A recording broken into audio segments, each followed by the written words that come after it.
I just gotta say, it is so refreshing to finally see a movie that doesn't pander to the lowest standard.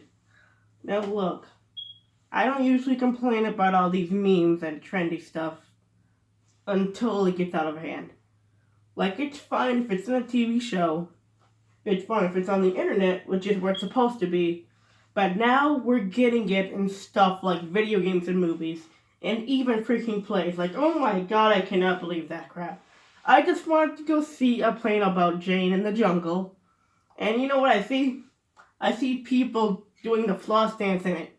Why would I want to see the floss dance in some stupid play?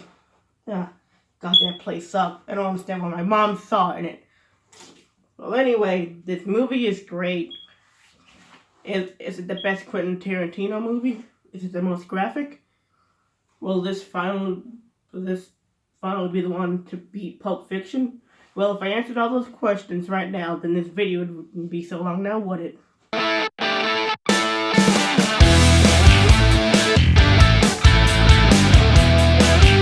I know what you're thinking. How did we get from my room into an outside backyard in a matter of a single minute? And why the heck did I change my outfit? I have no idea why I did either, but I did. And now I guess it's time to start talking about the movie. So the movie. It's probably my second favorite movie of 2019 so far. I'm still deciding whether I like it more than Toy Story 4. And yes, I know I'm too old to be looking at a kids movie, but it's a particularly good kids movie, okay? So in the movie, news about two guys who were on a TV show together.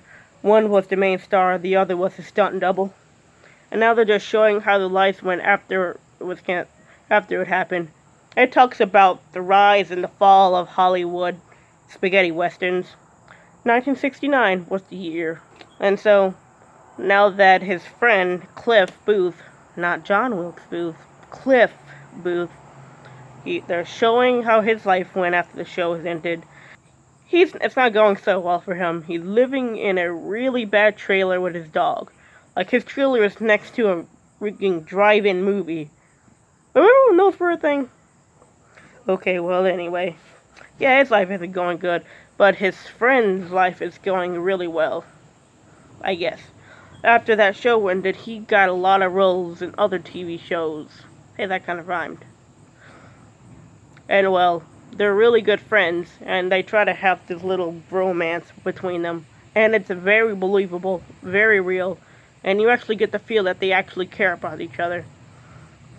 So one day, he was just, chilling. And then his friend he was just chilling. He got picked up for a role in the movie. And they said he needed a stunt double, but he said he'd only do it if he can get Cliff. And well, they decided to get Cliff, even though they really didn't want them, because there was a little rumor going on that he killed his wife. But did some bad things happen, like... Okay, so let me tell you. What happens is that he gets in a fight with basically Bruce Lee. Or maybe it was Bruce Lee. I don't really remember. And well, he threw him into a car, and then he got fired. So the next day, he's trying to find a new job to work as. But it's not going so well, because no one would hire him. But then there's like this weird girl who's been making googly eyes at him on the streets, and one day he decides to pick her up, and he drives her back to her house. And turns out she lived right in the abandoned TV show that they used to produce. And, he goes see one of his old friends from there, who was also really blind and really old and doesn't remember anything. And they're all just using this old man for a place to live. And he's trying to tell him that, but he just doesn't believe him. And so because of all that, they send a bunch of killers after them. Okay, well, it wasn't really a bunch of killers, only 3 of them, and they were all teenagers, and they were all easy to kill. And this being a Quentin Tarantino movie, not only do they die graphically. Like one of them gets bitten by a dog, then sets on fire while she's in the pool, which is kind of stupid, because she could have just dunked under the pool. Another guy gets shot, or was it stabbed? And then this one girl, Cliff, starts beating the crap out of her. And after they die, they call the police, tell them what happened. Cliff gets stabbed, but he survives. He makes full recovery. And the movie ends with the main character going into his neighbor's house and telling them what happened. Now I wouldn't say that's the entire plot of the movie. That's just the part that I guess is the most important. There are some side characters with their own story, like one trying to become a popular actress. But that's the one I just want to talk about. So, how does this rank up to Quentin Tarantino's movies? Well, to be honest, I haven't seen a lot of his movies, but I have a good feeling that this was probably one of his best. This was his 9th movie, or 11th, I have no freaking idea. The internet is really confusing. Some people tell me it's the 9th, some people tell me the 11th. All I know is that the next film Quentin Tarantino is going to make will be his last. Which is really sad, because we're going to lose a great director. Now, sure, it's not as good as Pulp Fiction, but then what is? It may not be as good as Reservoir Dogs, but what is? This movie is amazing. I do highly recommend it. I do give it a 9 out of 10. Well, I guess that's it. Goodbye.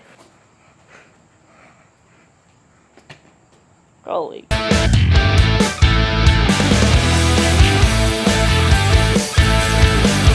What the heck was I thinking with that last scene? That was stupid. I became the person that I hate. What the heck is wrong with me? God damn it! That was stupid. I don't deserve to be in this world anymore. Mother... why am I... Demetrius, you stupid... I guess I should take the leave of absence. Cruel, cruel must I go home. Cruel, cruel, I'm moving on. I've been living too fast, and I've been living too wrong.